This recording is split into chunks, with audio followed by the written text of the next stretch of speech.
The biggest change it's had on me is my ability to think more critically about decisions that are needed in the business because be, because I do that, I trust my intuition more.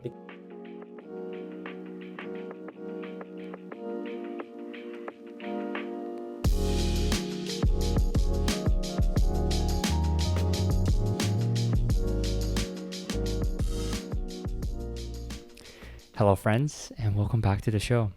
Today, I got an awesome guest for you, Emanuel Tsiris, or he's known to his friends as Mano.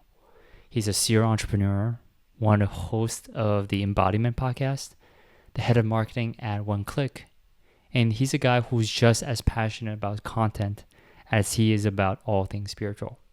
In fact, we kicked off the recording of this podcast with a meditation practice to just ground yourself. As you listen, you'll dive into both our journeys with meditation as a spiritual practice. Mano shares about how these practices have been so crucial and a key part of his daily work routine. Plus, you'll catch a heartwarming story about his immigrant experience and what sparked his entrepreneurial spirit. And of course, we get into some exciting talk about content creation and why he's so bullish on using AI to create better content, especially when done with intention. So get comfy, tune in, let's get started. Today, I've actually just surpassed 995. So I've been meditating for 995 days in a row. Good for you. Oh my god. And the long story short is that I started a journey actually from a psychedelic trip. And what it resulted was, well, I did it with my partner, and it showed me, let's just say, it showed me the light. It made sense to me why I was there, why um, what the opposite of my depression felt like, right? Because depression, I always think, in order to really understand the light, you have to fully understand the shadow. And for better or for worse, I understood my shadow, and so I saw what that light looks like. And a lot of people often said that meditation is just one where you can learn to reach that every day, even if it's just touching in a moment, just grazing it, just going that mountain that you believe is the where all the good feels come from, like love, peace, compassion, kindness, all that good jazz. And yeah, it was also initially it was kind of hard to talk about it because I wish I could be someone who didn't need that spark. But I actually spoke with more peers, even when I went to a meditation class, that a lot of people actually started their journeys from this, I guess this quite altered state of mind experience that allowed them to maybe see something or disrupt how they usually see the world and start this journey. What about you, man? Honestly, that my answer is not going to be as good as yours. That was that was a pretty good answer because I do agree, even especially with meditation and with breathing, right? Because you have to focus on your breathing when you meditate. It puts you in that state of mind where it's like everything's going to be okay. It resets your body almost, right? So, I guess my perspective of it is from how I got into it is during the pandemic. Obviously, it was a very stressful time, and my sister started dabbling a lot in spirituality. And before this point, I was always optimistic. Like I'm a very optimistic person. So I guess you could say I was always spiritual. But she's the one that got me into it. And for context, my sister is a psychic medium.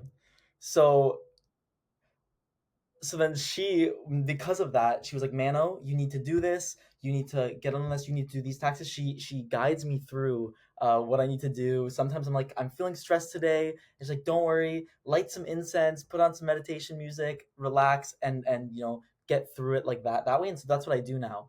But it's all from the pandemic. That's when it really exploded for me. And it's all because of my sister. I have to thank her for that.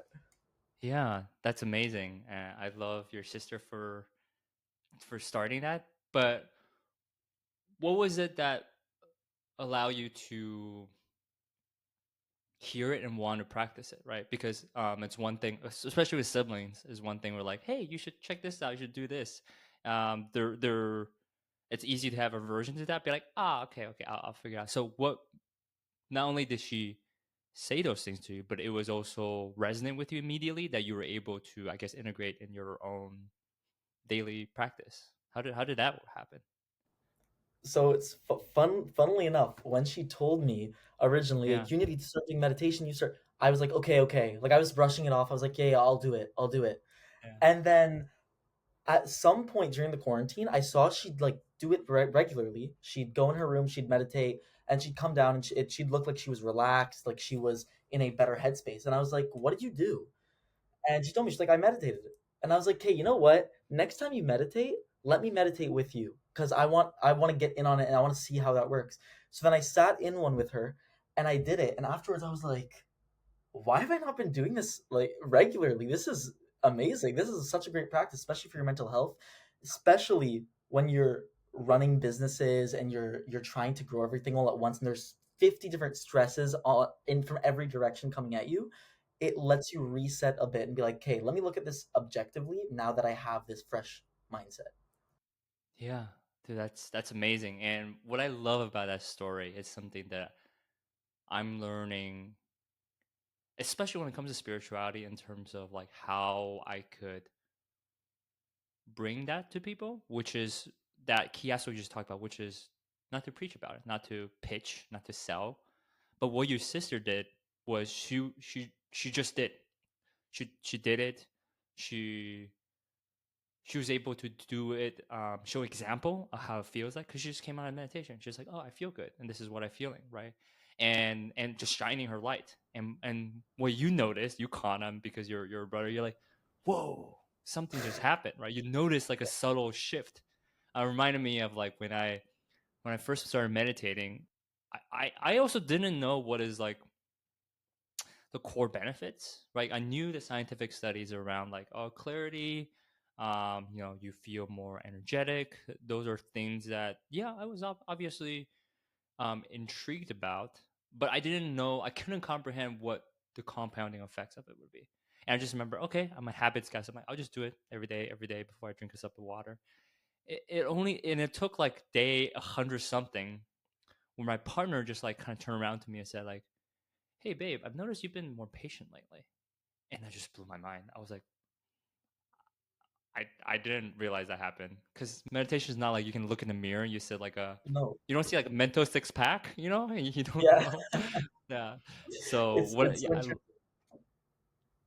yeah, I love that story where you're right, your sister was just doing it, and but fact that she didn't say like, man, oh, please join me, or you should do this too, actually helped you, like also drew you in more. Well, I feel like, especially in terms of anything, I live by the saying that the Mm, hardest part of anything is starting. yeah. And because I didn't know how to start, and that's where I guess that stems from, right? The hardest part of anything is starting because you don't know where to start. And because I didn't, I was like, I'm just not going to waste my time doing this. And after she did it, I was like, what if she's already doing it? I have someone who can teach me this, who's right here with me. So why didn't I just sit in? I mean, what am I going to lose? 10 minutes of my time? Like, okay, 10 minutes of my time in the grand scheme of things is nothing, right? That's a blip, not even a blip in the universe. So it's, I think you actually learn by doing things. And if you have someone there to show you the ropes and how to do those things, it makes it so much easier to get into it and just start. And what was it like after starting, and what has been like this journey of, meditating or practicing aspects of spirituality that nurtures you, but and all the things that you want to do. Yeah, that's a great question. I talk about this a lot. I tell a lot of people, but it has changed my life. And you can even talk to my team. So for a few of the businesses that I'm involved in, a lot of my team know me as like the most spiritual person on the team. I'm always telling them, I'm like, guys, you need to do this tonight, meditate, do this. I feel like the biggest change it's had on me is my ability to think more critically about decisions that are needed in the business because because I do that, I trust my intuition more because it comes into play with, as someone who's spiritual, you also know that your mind is very powerful, and with that power comes information, right? And you should listen to that information. If it's like your gut. So because of that, and because I meditated and I do it consistently, not even just meditating, but I light incense. I do like these cleanse baths where you sit in a bath with salt water and you just relax and play meditation music. You meditate in the water, one with the element of water. You get fire. You play around and be very natural with it. It really enhances your ability to see things from a more intuitive standpoint where you get the messages that you want to get automatically. So it's like you trust yourself more. And I've noticed that since I've been doing that, I've trust myself 10 times more and I've made decisions just based on what I feel like in my gut. And those decisions have ultimately been right most of the time. And so I was like, you know what? It's had a big benefit in terms of my overall patience, also, my decision making, and just my vibe in general. I used to not be I used to not be like this. I used to be very much uh, a boy, quote unquote. I love that, and I definitely wanted to dig in on that a little bit because, well, I know spirituality is also a core of what you do with, for example, the Embodiment podcast. First of all, congratulations on the 1 year anniversary. I was just listening to that. I know Thank it's you, like thank you. November 4th, right? Yes, yeah, yeah, yeah. Um, Got it. yeah, dude, it's a big deal. It's a big deal that you guys reach 53 episodes. I don't know if you know. When I first started my podcast journey, someone told me the stat around how 90% of podcasts don't surpass uh five episodes or something like that, and 99% don't surpass 20 episodes. So just by that fact alone, regardless of any metric, you are at the 1%, right? Your consistency Yeah. and all the things, yeah, your consistency and the way you and Ashley showed up meant that you guys became the top 1% podcaster. I mean, thank you so much. I appreciate that. It's surreal, obviously, because I mean, you've been doing this now. You just started. So when your first episode, I actually listened to it with Suk, the one you with Suk. So such a good episode. I loved all the information. I took a lot out of it in terms of just the builder's mindset, especially with Suk, because I work with him from time to time. So just seeing the value that you produce as well, it also just shows me that, I mean, with consistency, one thing I can say is with consistency, you will grow no matter what, as long as you continually build, right? The name of the podcast. As long as you continuously build and continuously ship things, like, we have not been on time every week, but we have produced an episode every single week. And we made sure that we're like, okay, we need to do this. And now we're starting to ramp up in terms of content and that kind of stuff. So it's really about the consistency and the discipline, because motivation will not get you far, especially for us. Like, motivation, if we were going solely based off motivation, we would have ended the podcast like 30 episodes ago. But we stuck to it and we stayed disciplined, right? Every single week we're like, we need to film by this day, we need to upload it here, we need to do this. So it really helped in terms of making sure we held ourselves accountable. Yeah, absolutely. I mean, people don't realize just how fragile willpower is, right? And that consistency just helps with those. I mean, I heard you and Ashley talk about like there were weeks where I don't know, you guys are busy, and maybe some of you were not there. You had, like logistical wise, it was hard to organize something, and those are the weeks that you kind of be like, like maybe we shouldn't, or like we should maybe just not do it, right? Those voices will come up. I love that you guys just stuck to the consistency. And tell me more about what helped you become consistent, right? Because when it comes to a lot of the outcomes, I'm sure when you guys are starting out, let's say your first 10 or your first 20, um, again, I don't want to assume, but most likely the numbers or the outcomes that a lot of people try to focus on wouldn't be that high. You don't maybe get that many views on YouTube or whatever podcast platform you're seeing. You know, maybe don't get that many I don't know, Spotify reviews, comments. What was that thing for both for you or even for both of you that made sense? Like, hey, this is something we can keep going. It's this is the core thing we can believe to allow us to anchor or consistency around. Honestly, me and Ashley are both entrepreneurs for context. And as an entrepreneur, you know that you need to constantly be learning, right? And you need to constantly be improving yourself. So the actual reason that we started the podcast is so that we could get better at public speaking and so we could get more comfortable in front of a camera. So the whole thing was when we started, I don't know if you heard the story of how it all happened, but it was we were in class and she came and she was like, let's start one. And we were like, yep. We went home, we did it, we got over that first hurdle of starting, and we said, in a year from now, what do we want this podcast to have accomplished for us? And one of those big things was making us more comfortable in front of a camera and making us better speakers. And it all revolved around that. Every week, it would kind of be coming back to, okay, how are we improving? At least as long as we're talking once a week, at least for an hour, 30 minutes, whatever it may be, at least we're talking, we're developing our skills, talking about a certain subject, as a certain topic, because we're improving that way and we're learning. Because we have to do, as you know, you have to do research before an episode. You have to make sure you know your facts, so you don't spread misinformation. So it forces you to learn, but as entrepreneurs, it's like we live for that. So it just really motivates us every time we have an episode, because it's like, okay, what are we learning today? What are we talking about today that we need to learn about in depth so we can make sure that we're not spreading misinformation on this? Hmm. I love that because yeah, this the focus on learning is kind of the key to a lot of just like builder and founder mindset, right?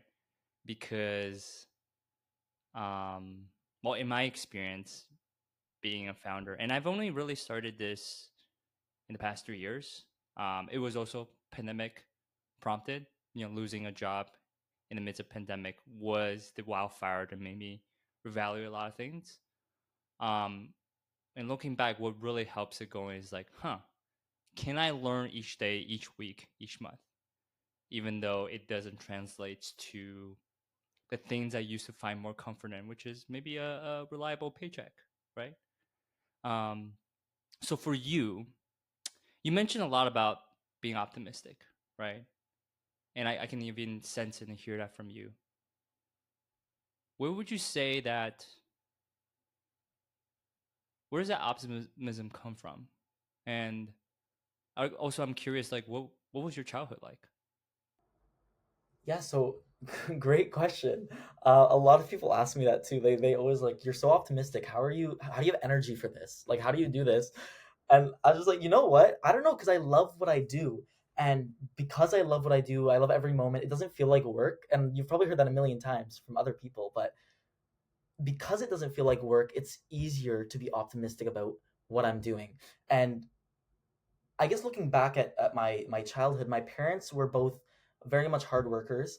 They're immigrants from the Middle East, so they came right before I was born. So in 2001, they moved to Canada from Saudi Arabia. Originally, we're from Lebanon, so they moved here. All of them, they gave birth to me in Canada. So I'm Canadian born, and ever since then, when I was growing up, I saw them struggle, because as immigrants back then, it was very hard to get a job. It was very hard to, there was a lot of stigma around immigration and the people coming from other countries.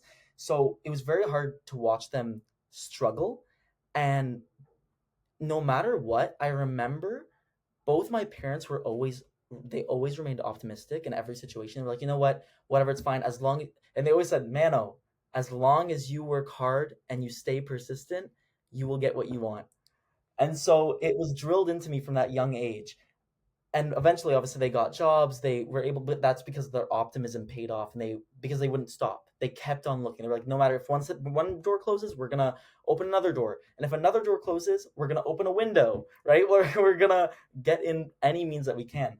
So that mindset, I guess, drilled into me and made me just look at every situation like, no, there's no need to doubt myself. There's no need to look at things in a pessimistic view. Sure, it's good to be real. It's good to have realistic expectations, but it's still also equally as important to be optimistic and a little bit delusional, because that's how you change the world. Yes, of course. Um, and I love that story you shared about like the things your parents said and how, and I can imagine how tough it is for the immigrant experience, right? And something that I kept thinking is, well, I'm a immigrant myself, but I actually moved back to Taiwan when I was 1 years old because my family moved back. Um, and very commonly, I hear a lot about the immigrant experience being just maybe a little bit more, at least a mindset tends to be a little bit more money driven or status driven in a lot of my communities, where like even though I had a lot of optimism, there were still a lot of voices around, yes, you can do this, but you still should be doing these things, right? And these are maybe the classic track of like, oh, well, you should learn math and science, so you go down a more STEM track of engineer, scientists, doctors, right? That you should focus on these things, or these are things that you should be optimistic about. For you, what was that like? It sounded like they gave you not only kind of a strong foundation to your perseverance and optimism, but it also sounds like they gave you a lot of freedom and option. Am I hearing that right? What was that like? So it's it's funny because in Arab culture, and I'm assuming it's also similar in your culture, they like to say you're either a lawyer, a doctor, an engineer, or a disappointment. So it was similar in my family, because when I was growing up, I am not the best person at math. Like, sure, I can do it. Mm, I got through, the programs, whatever. But it's boring to me. The math they teach in schools, at least. Now I do a lot of math in yeah. terms of analytics and that kind of stuff. But it's I never liked it. And my parents would always say, you need to be good at math because how are you going to get a good paying job? How are you going to do this? And there's one point in my childhood where I was in the car with my dad and he was talking to me about the journey so far and what he's experienced. And he goes, Mano, you know what the biggest mistake and I think this was also, by the way, when I was like 12. So he goes, the biggest mistake I made was not starting a business, and now I can't. And that was the phrasing of that statement. And now I can't. Right? You automatically are shutting off your ability to even perceive the ideology that could be a reality. And he said, I can't do that now. But he said, if you want to ever be free, you need to start a business, because think about it. Who is the one that manages the engineers? Who's the one that manages the doctors? Who's the one that manages everyone? The business owner. And he was like, that's the biggest mistake I made. Don't make the same mistake. And because he said that conversation has stuck in my head ever since he had that with me when I was 12, which is crazy. It was so long ago, but I've never forgotten that, because that sparked the entrepreneurial spirit in me, because I was like, wait a minute. I was told this whole time I was in the belief that the only way I could be successful is if I was a doctor, engineer, lawyer, whatever. And this opened a new perspective to me, and that's when I started looking into businesses and arbitrage and all these other businesses that I ended up going on to do later on, and it was all from that conversation. Wow, that's incredible. And shout out to your dad for being vulnerable, because saying that required a lot of self awareness. And also, like, I was very touched by what you said because it was like, well, one, it was a moment that made a big impact, but it was like such a moment of like a passing the torch in the most loving and kindness way, just like without also putting expectation, because he was giving you permission, right? He wasn't saying please do this. He's saying like, here are my past and I give you permission to maybe do something different, right? Um, well, since then, well, before I actually move on, I wanted to mention a deep cut that I thought was pretty funny to bring up, which is how did it feel? I think it might be when you were younger than 12, or maybe around year 12. How did it feel winning a bronze medal at a karate competition? Wow, you did some in-depth research. Oh my gosh. You know what? It was it was great. It's actually my dad. So I used to do karate. And it was me, my sister, and my dad. We all went in, and we go to these tournaments every single year. And for that one specifically, when it comes to the medal, I remember I'm not really that much of a fighter, right? For me, like I know how to fight, but I don't feel the need to hurt anyone else, right? Because it's like, why would you like violence is the language of the inarticulate. So I was like, there's no need to that. I just want to defend myself. So in that tournament, I remember I actually came. Obviously, since I came bronze, I'm pretty sure I came one of the last. I think there was 5 people competing, and I came third. And after I got that medal, I remember my sister got a gold one, I believe, gold or silver. And I looked at that and I was like, ugh, I don't like this. This is whatever, blah, blah, blah. And I think this was when I was like 9, maybe around there, because I was really young. But my dad came to me after and he was like, at least you won something. And I was like, you know what? That's a good way to look at it. That's a good way. So it was having that positive aspect to it. It's like everything happens for a reason. At least you won something, right? Just look, you gained something. You didn't lose something from doing this. And that shifted the perspective to like, okay, you know what? Don't think of every situation as a loss, even if you did not get the outcome you wanted to. As long as you have a goal and you made it further towards that goal, you're still making it stepping forward towards that goal, right? Well, I love those two stories added together because that created a perfect foundation to a lot of things you would experience as a founder, right? And how to deal with those things. So since you were 12, right, and to now, I know you did a couple of things, right? You had a kind of content agency, we used to call it agency business, right? I also know you were a Shopify web developer as well as designer. Now you're also head of marketing at Onecliq. You're also a founder of the Intent Agency. Tell me about this journey of since 12 to now. What are some highlights and lowlights for you? Oh, good, great question. It's honestly, I'd like to say like for me, I think of myself as a serial entrepreneur because I always love starting new things and just growing them. Like I love the journey of growing the actual business itself. So when I was 12, I didn't have any businesses. I was doing a lot of research, like looking around at what's around me. But it's when I was 14 that I started my first business. And it was actually selling ebooks on Gumroad, or Gumroad, no, Gumroad, it's Gumroad. And I remember I was going through Reddit communities, and the way I was doing that was I was literally like the way this is my start, by the way, to entrepreneurship. I was going through Reddit communities, niche ones, and I was looking into what they were asking, and through looking at what they're asking, I was like, I wonder if there's like a book that I can get arbitrage, because there's a lot of free books online. There's like repositories where you can just download free books on topics and just sell them, right? They're copyright free. So I was like, I wonder if there's a book on this topic that this person just asked about. I'd go on, I'd find it, I'd list it on Gumroad, and I'd go back and I'd be like, yeah, I read this really good book on this topic. Here's a link. And and the whole community would start going and buying my ebooks. And I was like, wow, that's crazy. So I started doing that. That was my move into e-commerce. Because I don't really publicize much that I used to own a bunch of e-commerce brands prior to the agencies and all the other things. And that ebook stuff led into my e-commerce journey where I actually did drop shipping. I don't know if you're probably aware of drop shipping.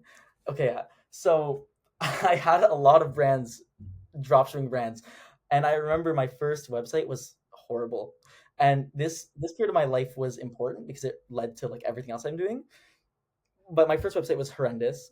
I did not make any sales. It was a coffee brand called Caffeine Couture or something. It was something like that, and it did not make that many sales. It was a failure, but I learned a lot from that first time doing that. So then my next business was like a phone case brand, a phone case company where I was selling phone cases. Then I had a posture corrector. Then I had a beauty brand, and all these brands. And I remember I spent $1,000 in ads, and this was when I was like maybe 16. Is when I started my first e-commerce brand. I spent $1,000 on ads, and I failed miserably. Like no one bought from my ads. So I was thinking like I just wasted $1,000, and I was 16. For $1,000 for a 16-year-old, that's a lot of money. So I was like, shit, I need to get a job, and I need to like get a job so I can continue this, right? Because I don't want to stop. I know I can do this. I just need more money to do it. And looking back, that was probably the best $1,000 I've ever spent. That was better than any course I could have bought. That was better than any mentor I could have had. That $1,000 taught me everything I needed to know about how to run proper ads, how to get a high ROAS, how to convert people, what stages of how to structure a creative, which is an ad that you see on Facebook, etc. How to get them to convert from the website to click to add to cart to checkout. Everything I learned through that process. So my next brands after that were all considerably more successful because of that learning experience. So that was just the e-commerce aspect of my entrepreneurship journey. That's what started me off. And going through that, it was my friends who are also business owners started texting me. And they were like, "I just saw your ad online. That looks so good. And I went to your website and it looks really good. Can you make me? Can you do these for me?" And I was like, "Oh, sure, I'll do it." So I started building websites and running ads for my friends, and they started getting like a lot of sales, and they were like, "Holy, this is amazing. Oh my God." And then I wasn't charging them for it because I was like, I'll just share my knowledge with them. Then they started telling other people, and other people started coming to me, and then other people, and it started growing. And I was like, I should just start an agency building websites because everyone's asking me for websites and ads. So I started doing that, and then I had a whole agency.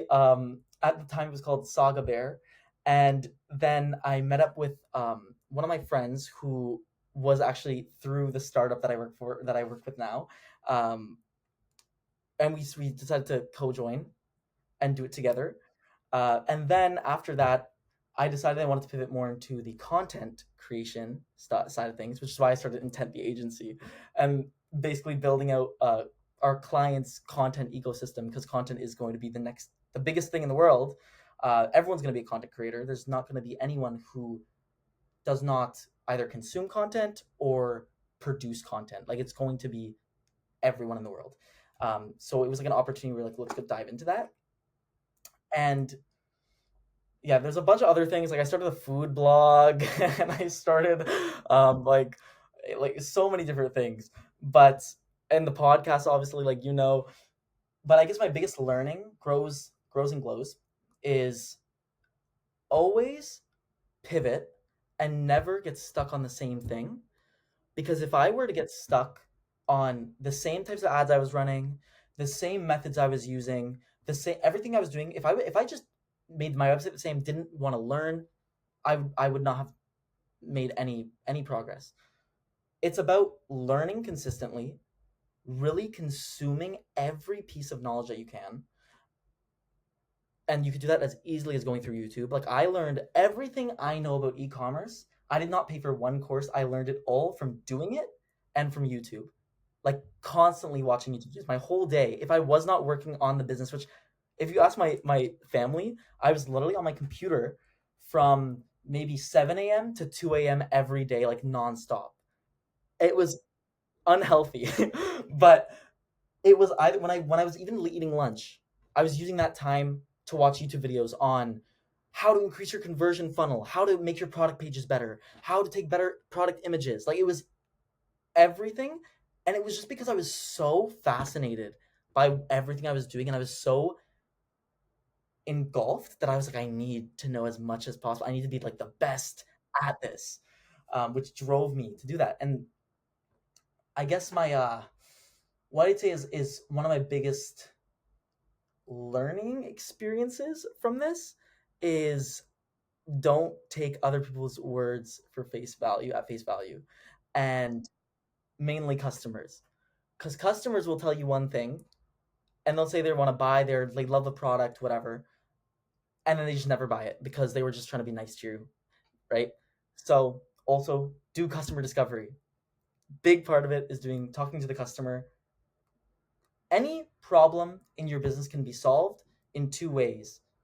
One, by talking to the customer, or two, looking at your analytics.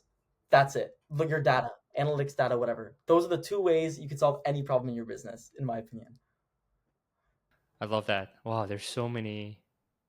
Sorry, Wow, dude. I went off. No, no, I was just trying to think about all these things that brought up, and well, first of all, I like appreciate you sharing that entire journey because it really, um, well, especially the research I've done really connected the dots for me in terms of seeing the trials and tribulations we went through, and most importantly, it was I was fascinated by the fact that we talk about that $1,000 being the best money, right? Being the best teacher, the best lesson, because it sounded like that was the inception to a lot of your interest in like a lot of marketing things around content and how do you get this out there more, right? Which is a lot of the Suk actually talked about, which is a lot of the key problems a lot of people have, especially as founders, solopreneurs, or even an engineer, which is like,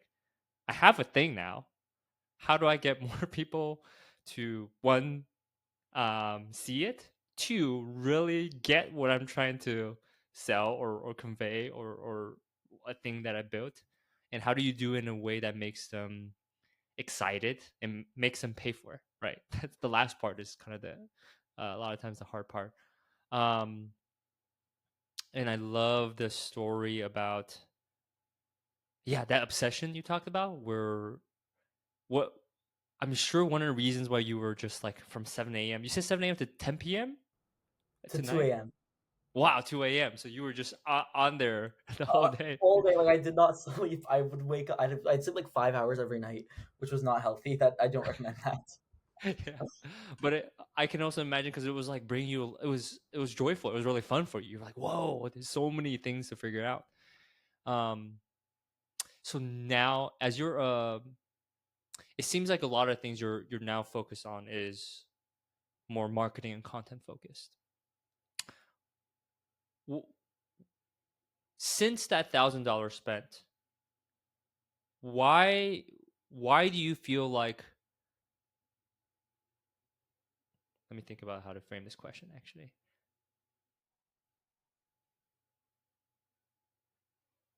Why do you think it's important to spend right now this chapter of your life focusing on content marketing? What does it mean to you? And what does it mean for you to, why is it important to be a creator? I honestly think so. If you ask me about universities, I don't really agree with university. I am in university, but I don't agree with it because I think that it really puts you in like a crevice and expects you to be a monkey and fill out like bubbletron sheets and really like institutionalized. Like I don't like that. The reason I love the process of content creation and content creation as a whole is because it empowers the gig economy, it empowers the creator economy. And what I like to say to that is now if I want to learn a topic, I don't need to take a class at university. I can go on YouTube and I can pick any person in the world to teach me that topic.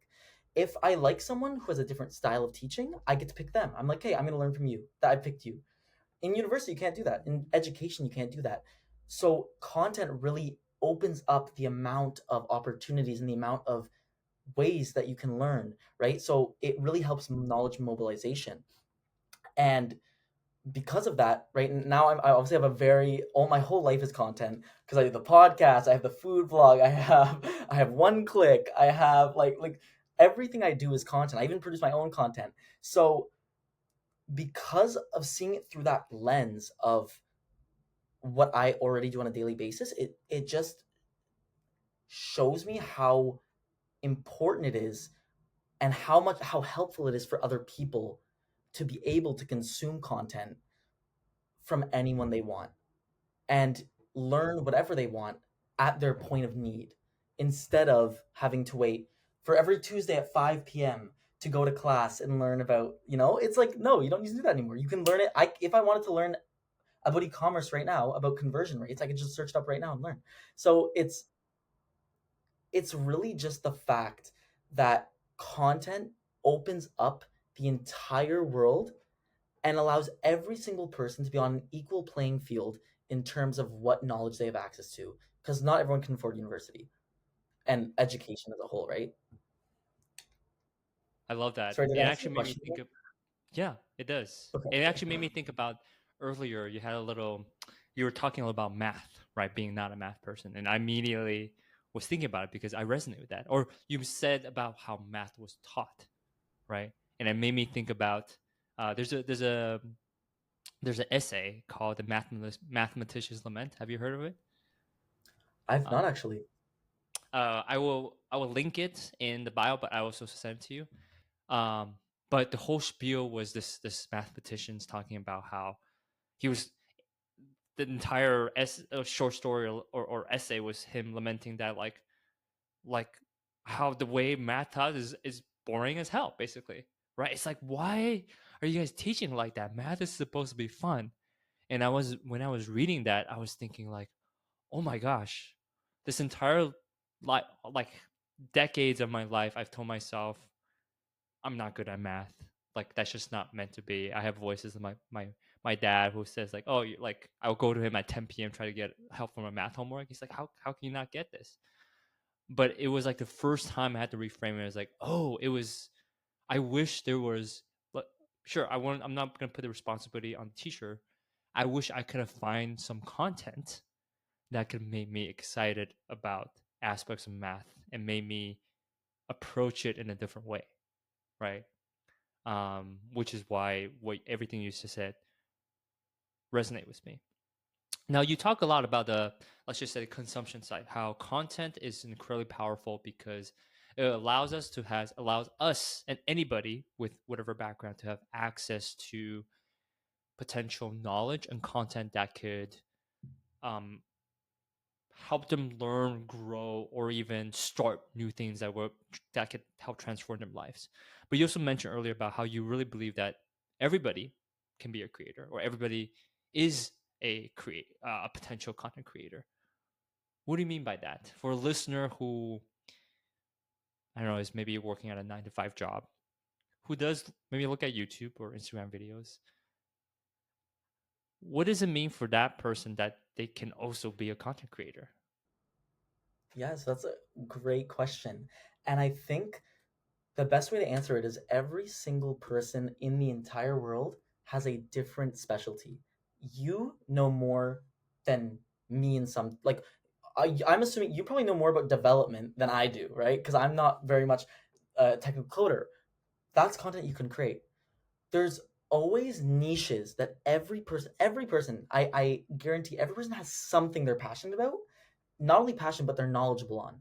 And you can just make a very niche video talking about those topics. And now with the advent of AI, every person in the world is extremely empowered with the ability to create anything they want very fast. An example of that could be if you are stuck and you say, I don't know where to start in producing content. Okay, ask yourself, what am I good at? What would I do for free? Okay, and if you answer, okay, what would I do for free? I don't know what I do for free. Okay, then go explore, get out there. Oh, expand your comfort zone. Go try new things. Find out what you like to do. Because if you don't know what you like to do, how are you going to convince other people that you are knowledgeable on that topic? Some people may know I'm really good at at doing lashes, at makeup. Okay, boom, that's right there. Make a video trying out makeup. Make a video going to stores and seeing which one's the best. Right? It's different for everything, but in terms of AI, there's no reason that you can't start because you can search up even. If I want to make a video, let's say on conversion optimization, I keep on going back to conversions, but I just go on ChatGPT and I type give me a list of engaging topic ideas on how to optimize your conversion rate. It will spit out like 50 ideas. You go through them, you pick one, you say, awesome, give me a video outline for this topic. Insert topic. It will give you an outline. Awesome, write a script based on this outline. Boom, it writes a script. And now I don't recommend reading the script off, like just fully reading it, but it gives you a starting point to look at and say, okay, these are topics I can talk about. Awesome. Good. I have a starting point. I can start. And as you get into it, I'm telling you, it will get easier the more you create content because you'll know yourself better, you'll know your audience better, and you'll know the type and your brand tone of voice, which will make it really easy where you just pull up your phone and you say, all right, guys, I'm going to talk today about this topic. Blah, blah, blah. We're diving into this new update on this. It's all boils down to just starting. Literally just turning on the camera. You can film with your phone. I film all my content on my phone. Like it is insane. You don't need a professional camera to film content. Just pull out your phone, press record, and that's it. CapCut's free. Edit in CapCut. There's nothing more. You can add captions there. You can even use Onecliq if you produce long videos. You just put it into Onecliq. It will cut it up for you. You have social clips for all your platforms. Done with written content. It takes the guesswork out of everything. There's content creation at this stage in the world is the easiest it has ever been, and it's only going to get easier. So get in now while it is still, exponentially growing. Whoa, I love that spiel. I love everything about that, from how actionable it is, giving exact prompt, you give example of prompts, how they can use the help of AI to complement this process of creativity and generating content. And yeah, that was such a powerful reminder. I think people really forget this this age we're living, how easy it is to create content and how easy it is to publish. Even this podcast we're doing, right? I guess when you started doing podcasts back then, it required a lot of studio equipment, distribution to, I don't even know how you would put it on Spotify in the past, right? But now we can do it so seamlessly. Sure, there's going to be more. That means more content's going to be, but that lower barrier of entry actually makes it just so empowering for a lot of folks. You mentioned a lot about, just now you mentioned near the end around like knowing yourself more in the process after you producing content. And I also have seen you post content about how you could utilize AI to complement like either thinking or verbalizing the creativity that you're trying to do. What are your thoughts around like the process of creating content and what it and just how difficult it is to, let me reframe this question. What do you think is the relationship between creating content versus like creating authentic content that's, like you said, it's that is real to you, right? Because I think to when you're creating content, one of the harder traps to not fall into is just creating purely content that the market receives, that the audience receive, right? Because that's something you can gamify. But what does that mean to you, and what has been your journey like trying to find what authentic content means to you? I think you just said one of them. It's anytime you produce content, there's two things that every piece of content that you produce needs to have. It needs to be authentic and it needs to add value to the user's life.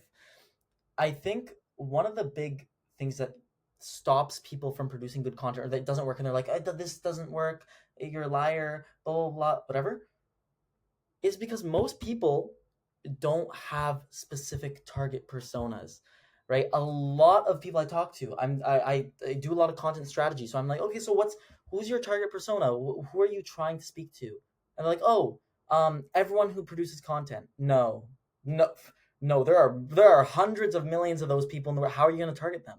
What? Who are you talking to? You're talking to the population. You might as well be the government, right? So it's really to produce to get to the the point where you're producing content that adds value and that is authentic to you, you need to determine who your target persona is. That is the first thing you need to do before anything. You need to develop who your target persona is, and then after that, only after you develop your target persona, that's when you develop your content strategy. That's when you develop everything else. But content persona, your persona comes first, and you need to make it as detailed as possible. I don't want it to be, I'm targeting farmers. That, sure, that's better than saying the whole population. No, you need to target, I am targeting farmers on a vegetable farm who primarily grow tomatoes, right? And their daily schedule looks like this, right? Their challenges on a daily basis are XYZ. Their, what they are looking for on a daily basis, products they buy are XYZ, right? Like making it so that you literally have like this person in a paper, like this, you have like literally them in a paper. Then you'll be able to look at it and be like, oh, I see that in their daily schedule, they buy a lot of hay. Every day they buy hay. Okay, maybe I can make content around hay, or where to buy hay, or how to maintain hay. That's an example. I'm not a farmer, I don't know, but it's an example of how you can use that to tailor your content and make it really effective to that target audience. Yeah, absolutely. Um, One thing I want to tie it back to, which is kind of our conversations around kind of mindset as a founder. Um, we talk a lot about optimism. We talk a lot about like just just learning, knowing that the journey is just continue learning. What still scares you about this journey? A lot. I mean, there's always going to be things that scare you. And I think right now, what's scaring me the most, but it's also exciting me the most, is the evolution of AI. Because I have no idea. I'm like, the entire startup, Onecliq, is literally based on AI, right? So I don't know. The evolution's so fast, but okay, how fast is it going to get? Is it going to displace us? How are we going to overcome that? What are the strategies that we can take right now to make sure that we get ahead of it? That it's always in the back of my mind, like, okay, AI is developing really fast. How are we going to develop faster than that? Usually, you can't because you don't have billions of dollars, right? But if you think creatively, think of strategies, you can find different angles, right? And now I'd say that's what I'm worried about in terms of just everything in life, right? Like, okay, if we have AI assistants doing everything for us, then we're all gonna be out of jobs. That's like the scariest thing ever, that everyone's like, oh my god. But that reality is not gonna happen for a long, long time, because AI is a tool at the end of the day, and it's not going to get rid of jobs, it's going to rearrange jobs, right? People are going to be doing different things. So it's going to shift the economy around. And it's like, okay, that shift is what's like, ooh, let's see how that shifts. Like, that's what worries us, right? Because you don't know, you can't tell the future. Um, but I guess that would be my biggest, in terms of concern, excitement. Yeah. How do you use AI either daily or weekly to, I guess, enhance our life, or especially how it complements? How do you allow it to how it complements just becoming the better version of yourself? So I use AI a lot. I'm probably one of the biggest users of AI. It's for Onecliq. I use Onecliq on a daily basis to do all my process, and it's all AI. I go in Chat GPT, and I like, in terms of writing blogs, right? I have it help me determine blog ideas, semantic keywords, subtopics, right? To become a topical authority on blogs. Make it very succinct and be like, okay, these are the topics that I need to cover based on this information that I just gave it, this heap of information on my brand. Okay, boom, these are what it's giving me. This is what it's saying my target market, my target persona likes and what they want to see, right? So I'm going to make sure I target that. So I'm not using it to fully write my content. Obviously, I use Engine, but I tweak it, here and there within the blog post. But I use the initial input of ChatGPT, of what I tell it, to help me structure those Engine posts. because I use it to help me say, I want to talk about these things in this order and then in this tone. Boom, it writes it. Okay, now I'm going to go back and recheck it, make sure it makes sense, and then add my own little twist to it. It cuts my time in terms of creating blog posts by 90%. It cuts my time in terms of copywriting because the best copywriter you have is in the palm of your hands now. So easily you can go, if even if you have a long sentence, sometimes I write a lot and I say, no, I can't, this is, I need to condense this. I put it in ChatGPT, I say reword this, so then it puts it in a better grammatical form. Then I say condense it. It condenses it. If it's not condensed enough, I say make it shorter. It shortens it, makes it good. I say if it makes it like a little, I say, okay, can you please make this more engaging and enticing to the end viewer? And then it gives me, I'm like, okay, now can you make it in this tone? Like witty, fun, energetic. Boom, get it done, put it on the website, easy. I didn't have to sit here fumbling for hours on how to word it because the AI helped me do that. I gave it my thoughts and it condensed my thoughts. It made my thoughts more legible, more enticing, better for the end user. Yeah. I really actually appreciate you even walking through how exactly you would do it, right? Because I use ChatGPT sometimes to help with content. And I think the most common one I do is like, hey, help me reward this. Give me, I don't know, 5 alternate ways of saying this thing. But what was so helpful just now was hearing you talk about like just other key prompts around like helping condense it. I love the tone thing. I actually never thought about saying like, hey, how can you try doing this tone? But I actually never, which now makes sense, but I never knew you can just like prompts like, hey, help me make this more engaging for and this is the part where you can put in the persona, right? You can like make engaging for a type of user who blah blah blah blah blanks or does this or reads this. Yeah, that was a I love that little mini masterclass on how you can take one blog post and help it. Yeah, for the persona, you can use ChatGPT for that. You literally just put it in, you ask it, you say, I have this, my business is this, whatever, explain your business. I am trying to target this type of person who, whatever, put the unique target, like the very niche persona, and then say, give me a persona on this. They give you a persona, they're probably gonna give you a basic one. Then you say, okay, what's the daily schedule of this person look like? Or you can look up online, either way, right? Boom, it writes it out. What are the challenges? And just ask for the information. It will give it to you because now it can search the web. So it does essentially like everything that you'd want to do. And another another tip that I will give you guys because I've been working with AI since November of last year, so actually a year ago. Um, and so I got really good at prompting it. So actually mostly for Onecliq, our co-founder Tanika, she is the prompt engineer that does all the prompting. But in the early stages of developing our product, I was doing me and her were doing the prompt engineering together.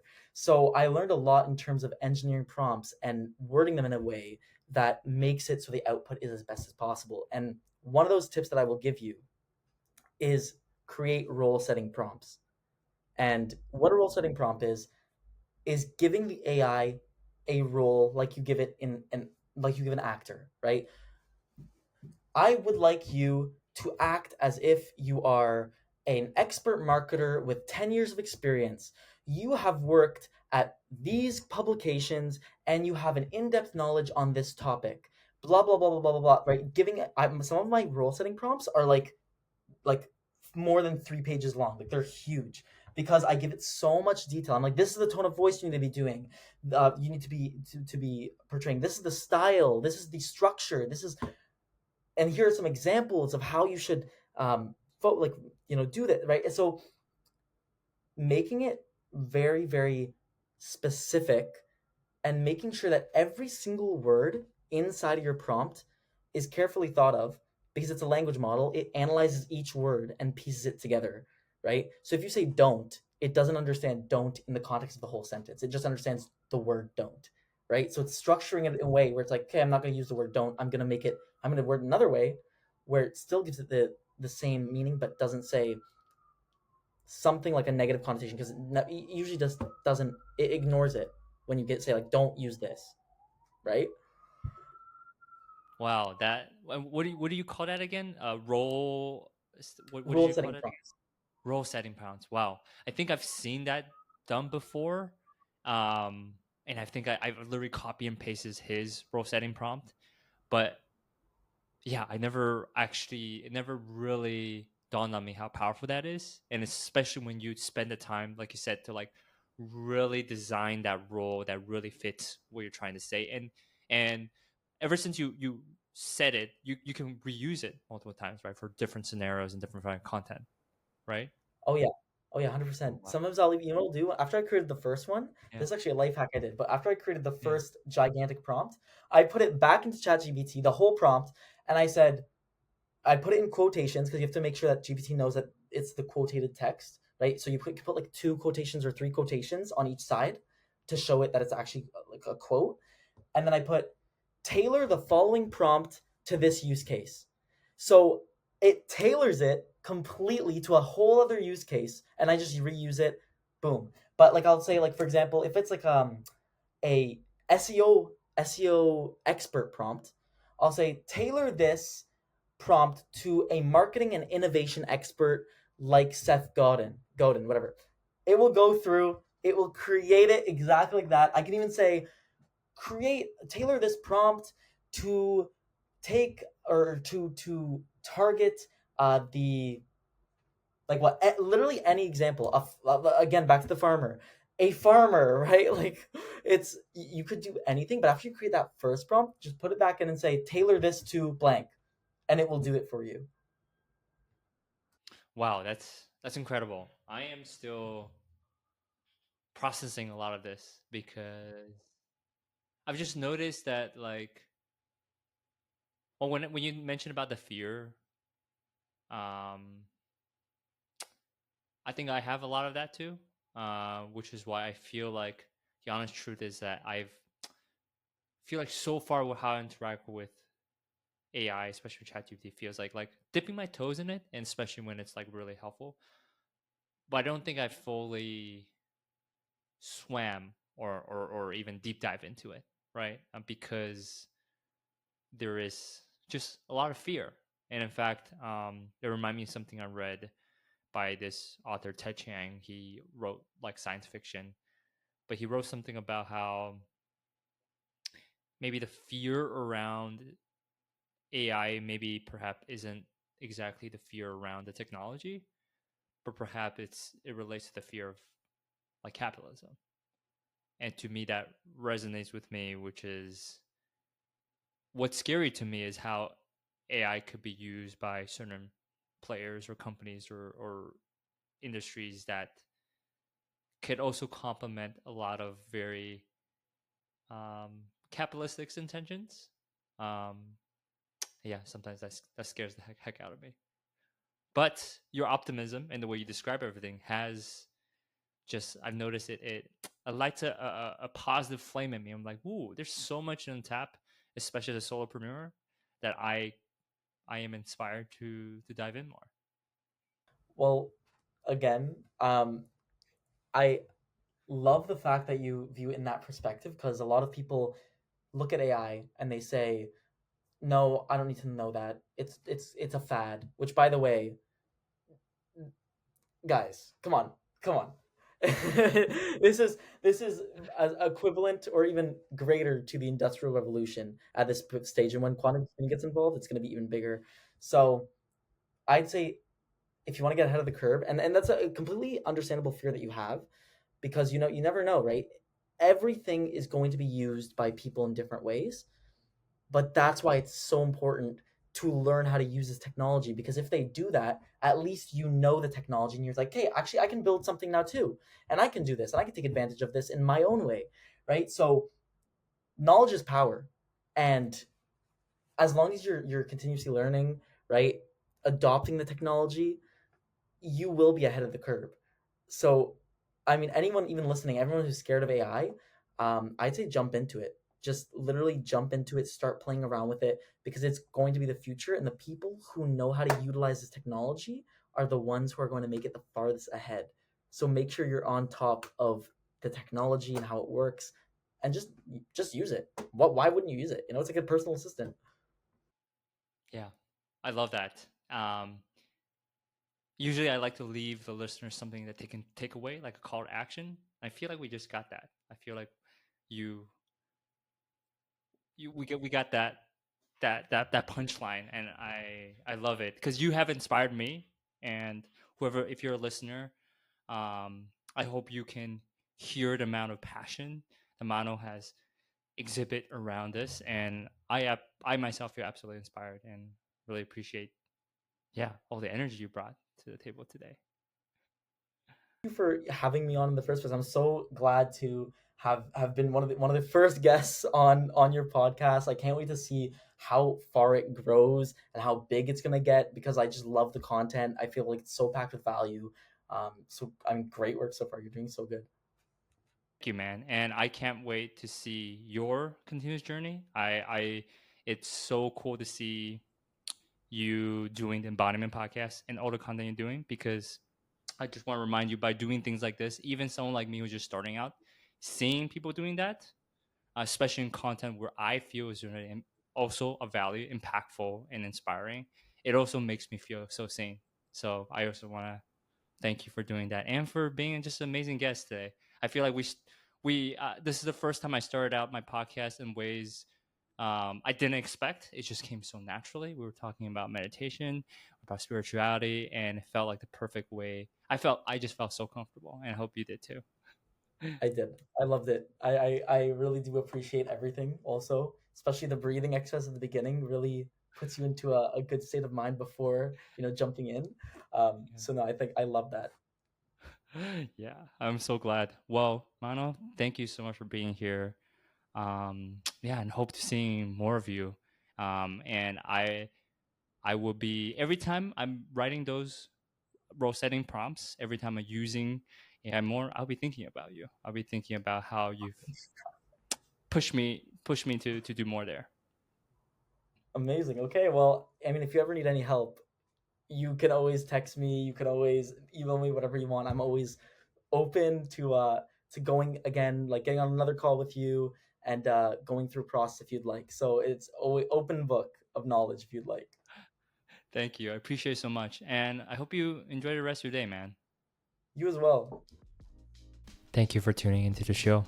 If you enjoyed this conversation, I know you will enjoy my other episode, my conversation with Danny Miranda. You can find it right here. Go ahead. Click it. You won't regret it.